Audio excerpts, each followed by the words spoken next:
Subscribe now and press the bell icon. Never miss an update. नमस्कार मित्रों, स्वागत करता हूं सभी का एक बार फिर से इस YouTube चैनल पर। साथियों, RBSc क्लास 11th की जो आपकी यूनिट 4 और 5 है, जिसमें अवधान, प्रत्यक्षीकरण और संवेदना और साथ में जो मानव विकास है उसका टेस्ट लेने वाला हूं। 30 बहुत ही शानदार और नए प्रश्न इस टेस्ट में आपको देखने को मिलेंगे, जो आपके सीटेट एग्ज़ाम के लिए, रीट एग्ज़ाम के लिए, एमपीटेट एग्ज़ाम के लिए और अन्य शिक्षक भर्तियों हेतु बहुत ही महत्वपूर्ण होने वाले हैं। चलिए शुरू करते हैं। प्रश्न नंबर 1 आता है, विकास अपेक्षाकृत अभिवृद्धि होने तक सीमित नहीं होता है, अपितु ऐसे प्रगतिशील परिवर्तनों में निहित है जो परिपक्वता के लक्ष्य की ओर व्यवस्थित रूप से निहित होता है। यह कथन किसका है? गेसेल, हरलॉक, सोरेनसन और गार्डन। साथियों, राइट आंसर इसका आता है हरलॉक। उपरोक्त जो कथन कहा गया है ये किसके द्वारा कहा गया है? हरलॉक के द्वारा। आपका यहाँ पर दूसरा विकल्प बिल्कुल सही रहेगा। नेक्स्ट प्रश्न देखेंगे मित्रों। विकास का अर्थ है अधिक प्रगति, अधिक प्रकटीकरण, अधिक परिपक्वता की ओर जाना और उपयुक्त सभी। तो यहाँ पर देखिए जो आपके 3 विकल्प है, अधिक प्रगति, अधिक प्रकटीकरण और अधिक परिपक्वता की ओर जाना, ये तीनों ही विकास के अंतर्गत आ जाते हैं, इसलिए आपका चौथा विकल्प यहाँ पर सही रहेगा। नेक्स्ट प्रश्न देखेंगे। वृद्धि के संबंध में असत्य कथन है। वृद्धि व्यक्ति के संरचनात्मक पक्ष को दर्शाती है। वृद्धि व्यक्ति के किसी विशिष्ट पक्ष से संबंधित है। वृद्धि के फलस्वरूप व्यक्ति में नवीन विशेषताएं और नवीन योग्यताएं प्रकट होती है और वृद्धि जीवन काल में एक निश्चित समय तक ही होती है। तो देखिए राइट आंसर इसका होता है मित्रों तीसरा विकल्प। अगर किसी प्रश्न पर डाउट हो तो कमेंट करके जाए, बिल्कुल आपका 100% आपको जवाब मिलेगा, वो भी बिल्कुल प्रूफ के साथ। देखिए यहाँ पर वृद्धि के संबंध में असत्य कथन आपसे पूछा जा रहा है, तो ये जो वृद्धि के फलस्वरूप व्यक्ति में नवीन विशेषताएं और नवीन योग्यताएं प्रकट नहीं होती है, बल्कि विकास के फलस्वरूप होता है साथियों ये।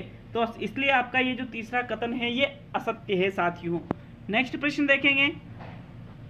विकास के कौन से सिद्धांत के अनुसार विभिन्न व्यक्तियों के विकास की गति भिन्न होती है और यह भिन्नता विकास के संपूर्ण काल में यथावत बनी रहती है? विकास व्यक्तिगत प्रक्रिया है, विकास एक सतत प्रक्रिया है, विकास एक सुव्यवस्थित क्रम में होता है और विकास एकीकृत रूप में होता है। तो साथियों वो विकास का कौन सा सिद्धांत है? राइट आंसर बताइए साथियों। इसका राइट आंसर है विकास एक व्यक्तिगत प्रक्रिया है। व्यक्तिगत मतलब सभी लोगों में जो विकास की गति है वो भिन्न भिन्न होती है मित्रों, इसलिए प्रथम विकल्प आपका यहाँ पर सही रहेगा। चलिए अगले प्रश्न की ओर बढ़ते हैं। वंशानुक्रम द्वारा निर्धारित है बुद्धि, अभिक्षमता, आँख और सभी। तो साथियों देखिए यहाँ पर जो आँख है वो शारीरिक पक्ष है, जो बुद्धि है, अभिक्षमता है वो मानसिक पक्ष है और ये सभी वंशानुक्रम द्वारा ही निर्धारित होते हैं, इसलिए आपका चौथा विकल्प यहाँ पर सही रहेगा। नेक्स्ट प्रश्न देखेंगे। मानव शरीर का आरंभ केवल एक कोशिका से होता है जिसे कहते हैं जाइगोट, जीन, गुणसूत्र और उपयुक्त सभी। साथियों देखिए मानव शरीर की यहाँ पर बात की जा रही है। मानव शरीर का आरंभ केवल एक कोशिका से होता है जिसे संयुक्त कोशिका या जाइगोट के नाम से जाना जाता है। इसको संयुक्त कोशिका भी आप कह सकते हो। प्रथम विकल्प यहाँ पर सही है साथियों। नेक्स्ट प्रश्न। वंशानुक्रम निर्धारक कहते हैं गुणसूत्र को, जीन को, शुक्राणुओं को और कोई नहीं। तो मित्रों देखिए जो जीन हमारे होते हैं जो गुणसूत्रों में पाए जाते हैं उनको ही वंशानुक्रम निर्धारक कहा जाता है। मतलब आपका दूसरा विकल्प यहाँ पर बिल्कुल सही है। देखिए अगर किसी प्रश्न पर डाउट हो तो मैं वापस कह रहा हूँ कमेंट जरूर करके जाएं। वीडियो अच्छा लगता है तो वीडियो को लाइक करें और आप बिल्कुल सब्सक्राइब जरूर करके जाए साथियों चैनल को। नेक्स्ट प्रश्न देखेंगे। कौन से नियम के अनुसार बालक अपने माता पिता के विशिष्ट गुणों के बजाय सामान्य गुणों को ग्रहण करते हैं? भिन्नता का नियम, समानता का नियम, प्रभाविता का नियम और प्रत्यागमन का नियम। तो साथियों इसका राइट आंसर है प्रत्यागमन का नियम। जो प्रत्यागमन का नियम है ये कहता है कि बालक अपने माता पिता के विशिष्ट गुणों के बजाय सामान्य गुणों को ही ग्रहण करते हैं। आपका चौथा विकल्प यहाँ पर सही है मित्रों। अगर कोई कहता है कि सर इसमें भिन्नता का नियम आएगा तो आप 11th की जो RBSc की साइकोलॉजी है उसको आप पढ़ सकते हो, बिल्कुल डिटेल में वहाँ पर लिखा हुआ है। नेक्स्ट प्रश्न देखेंगे। बालक के विकास में उद्दीपन अनुक्रिया की साहचर्यता को उसके अधिगम के लिए महत्वपूर्ण मानने वाला सिद्धांत है? संज्ञानात्मक सिद्धांत, मनोविश्लेषणात्मक सिद्धांत, व्यवहारवादी सिद्धांत और उपयुक्त सभी। तो देखिए बहुत ही इजी सा प्रश्न है। उद्दीपन अनुक्रिया की बात की जा रही है कि उद्दीपन अनुक्रिया में साहचर्यता मतलब संबंध, तो ये होता है व्यवहारवादी सिद्धांतों में। तीसरा विकल्प आपका यहाँ पर सही रहेगा साथियों। नेक्स्ट प्रश्न, हमारे सभी दमित विचार, इच्छाएं और भावनाएं किस मन में होते हैं? चेतन मन में, अचेतन मन में, अर्धचेतन मन में और कोई नहीं। तो देखिए मित्रों, जो हमारे दमित विचार होते हैं, जो हमारी इच्छाएं होती है, जो भावनाएं होती है, वो हमारे अचेतन मन में रहते हैं। इसलिए आपका दूसरा विकल्प यहाँ पर सही रहेगा। अगले प्रश्न की तरफ बढ़ते हैं। प्रश्न नंबर 11 देखेंगे। अपराधी का अपने व्यवहार का कारण बुरी संगत बताना समायोजन की कौन सी रक्षात्मक युक्ति है? कि कोई अपराधी है, वो कहता है कि मैं अपराधी इसलिए हूँ क्योंकि मैं बुरे लोगों के साथ रहा, इसलिए मैं अपराधी हूँ। तो ये कौन सी रक्षात्मक युक्ति है? तर्क संगतिकरण, प्रतिस्थापन, प्रक्षेपण और अंतर्वेशन। साथियों इसको कहा जाता है तर्क संगतिकरण। आपका प्रथम विकल्प यहाँ पर बिल्कुल सही रहेगा। चलिए नेक्स्ट 12वां प्रश्न देखेंगे। फ्रायड ने मनोलैंगिक अवस्थाओं को कितने भागों में वर्गीकृत किया है? 7, 4, 3 और 5। बताइए राइट आंसर। मित्रों, फ्रायड ने मनोलैंगिक अवस्थाओं को 5 भागों में वर्गीकृत किया है। आपका चौथा विकल्प यहाँ पर सही रहेगा। अगला प्रश्न है, बालक द्वारा किसी चीज को चूसना, काटना, निगलना, चबाना जैसी क्रियाएं फ्रायड के सिद्धांत के किस स्तर को प्रदर्शित करती है? मुख्य अवस्था, गुदी अवस्था, उत्तर लैंगिक अवस्था और सुषुप्त अवस्था। साथियों देखिए, बालक चूसना, काटना, निगलना, चबाना ऐसी क्रियाएं बालक मुख्य अवस्था में करता है, मतलब मुख के माध्यम से वो अपनी ऊर्जा शक्ति को व्यय करता है। प्रथम विकल्प यहाँ पर आपका सही रहेगा। प्रश्न नंबर 14 देखेंगे। बालक विपरीत लिंगी अभिभावक से जुड़ाव और समलिंगी अभिभावक से विद्वेष रखता है, जिसे फ्रायड ने कौन सी अवस्था में बताया है?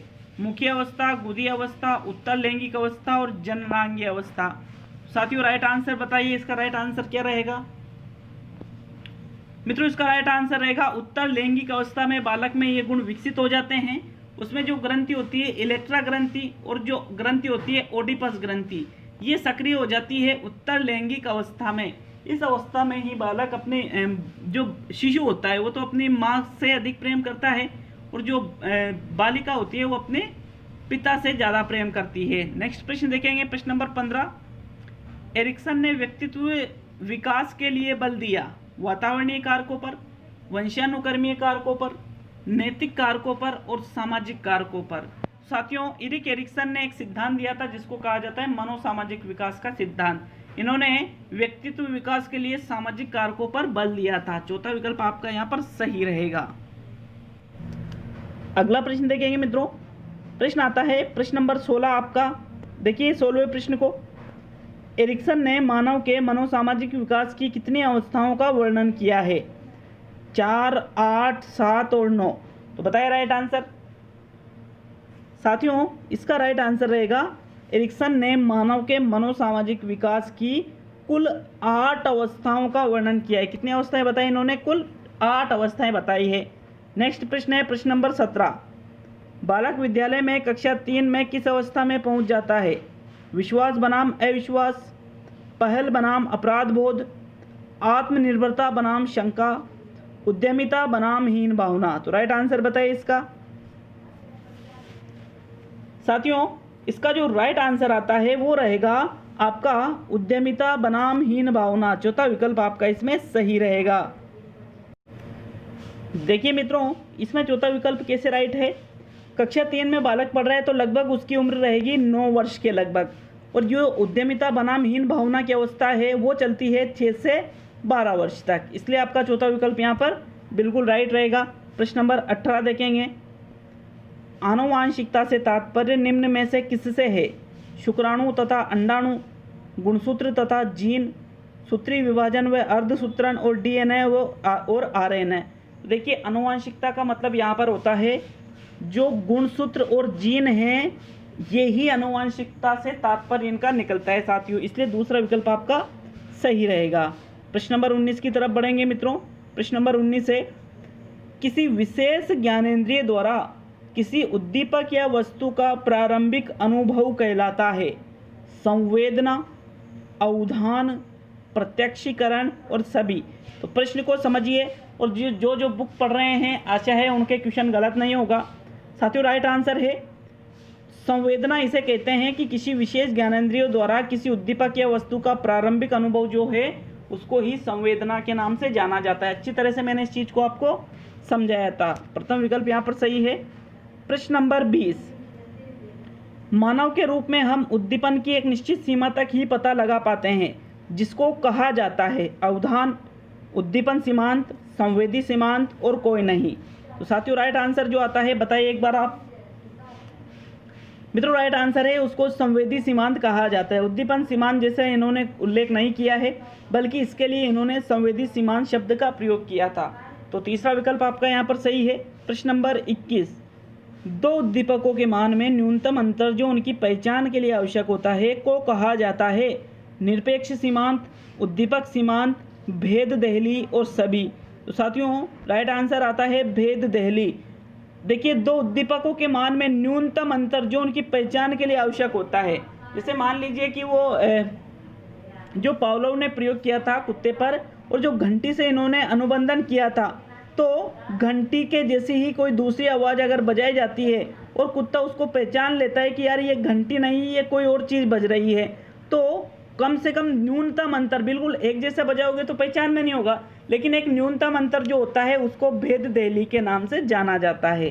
प्रश्न नंबर 22, प्रत्यक्षीकरण की प्रक्रिया आरंभ होती है ज्ञान से, अवधान से, प्रत्यक्ष वस्तु से और संवेदना से। तो साथियों देखिए जो प्रत्यक्षीकरण है उसकी प्रक्रिया संवेदना से आरंभ मानी जाती है। किससे मानी जाती है आरंभ? संवेदना से। संवेदना का मतलब है कि प्रारंभिक अनुभव उद्दीपक का, और यदि आप उसका अर्थ निकाल लेते हो तो वही कहलाएगा आपका प्रत्यक्षीकरण। नेक्स्ट प्रश्न देखेंगे, निम्न में से कौन सी बाह्य ज्ञानेंद्रिय नहीं है? नाक, त्वचा, कान और गति संवेदी। तो देखिए जो आपके नाक, त्वचा और कान है ये बाह्य ज्ञानेंद्रिय के अंतर्गत आती है, लेकिन जो गति संवेदी है ये बाह्य ज्ञानेंद्रिय में नहीं आती है, इसलिए आपका यहाँ पर चौथा विकल्प सही रहेगा। प्रश्न नंबर 24 देखेंगे, निम्न में से कौन गेस्टाल्ट मनोवैज्ञानिक नहीं है? कोहलर, कोपका, वाटसन और वर्दीमर। देखिए जो वाटसन है ये व्यवहारवादी मनोवैज्ञानिक है, बाकी कोहलर, कोपका और वर्दीमर ये गेस्टाल्टवाद के अंतर्गत आ जाते हैं। साथियों एक बार वापस आपसे छोटा सा निवेदन, चैनल को सब्सक्राइब जरूर करें। सब्सक्राइब करते हैं तो क्या होता है कि मुझे एक मोटिवेशन मिलता है कि हाँ भाई लोग हमसे जुड़ रहे हैं। प्रश्न नंबर 25 देखेंगे साथियों। 25वां प्रश्न है, विकास से तात्पर्य अधिक परिपक्वता की ओर जाना है जो केवल न होकर परिवर्तन है। तो आपको ये जो दो रिक्त स्थान है यहाँ पर एक विकल्प चुनना है। गुणात्मक न होकर मात्रात्मक परिवर्तन है, मात्रात्मक न होकर गुणात्मक परिवर्तन है, उपयुक्त दोनों और उपयुक्त में से कोई नहीं।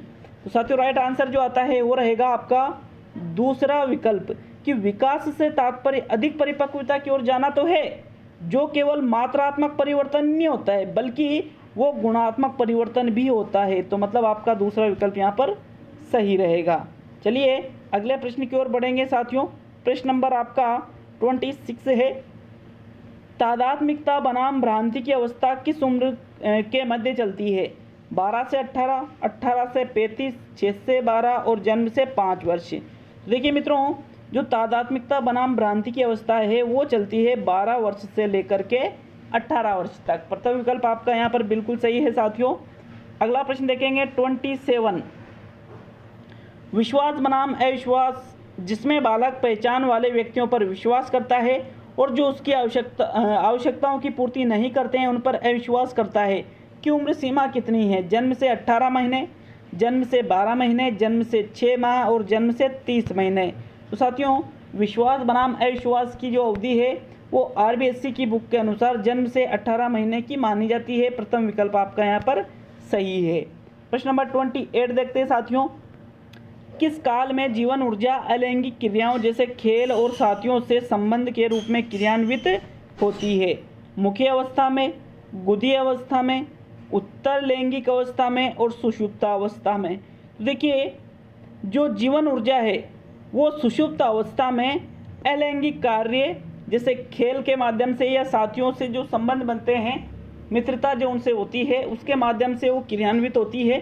सुषुप्तावस्था का जो समय है वो चलता है लगभग 6 वर्ष से 12 वर्ष तक। यहाँ पर जो काम वासना से संबंधित बातें हैं वो बिल्कुल न्यूनतम पाई जाती है, फ्रायड के अनुसार है ये। प्रश्न नंबर 29 देखेंगे मित्रों, घृणा के स्थान पर प्रेम प्रकट करना कहलाता है दमन, प्रतिक्रिया निर्माण, अंतर्वेशन और प्रक्षेपण। तो देखिए, घृणा के स्थान पर प्रेम प्रकट करना, इसको आप प्रतिक्रिया निर्माण कहते हैं। क्या कहते हैं इसको? प्रतिक्रिया निर्माण। दूसरा विकल्प आपका सही है। और आज का अंतिम प्रश्न देखेंगे मित्रों, प्रश्न नंबर 30, मानव विकास पर वातावरण का प्रभाव पड़ता है। शारीरिक विकास पर प्रभाव, प्रजाति की श्रेष्ठता पर प्रभाव, मानसिक विकास पर प्रभाव और उपयुक्त सभी। तो देखिए, मानव विकास पर जो वातावरण के प्रभाव की अगर बात करें तो शारीरिक विकास पर भी वातावरण का प्रभाव होता है, प्रजाति की श्रेष्ठता पर भी वातावरण का प्रभाव होता है और मानसिक विकास पर भी वातावरण का प्रभाव होता है। मतलब आपका चौथा विकल्प यहाँ पर सही है। साथियों, किसी प्रश्न पर अगर डाउट हो तो बिल्कुल कमेंट करें, 100% आपको जवाब मिलेगा। और साथ में आप ये भी कमेंट करके जाइए कि 30 में से आपके कितने प्रश्न सही होते हैं। अधिक से अधिक वीडियो को शेयर कर दीजिएगा। बिल्कुल चैनल को जरूर सब्सक्राइब करके जाए। मिलते हैं अगले वीडियो में।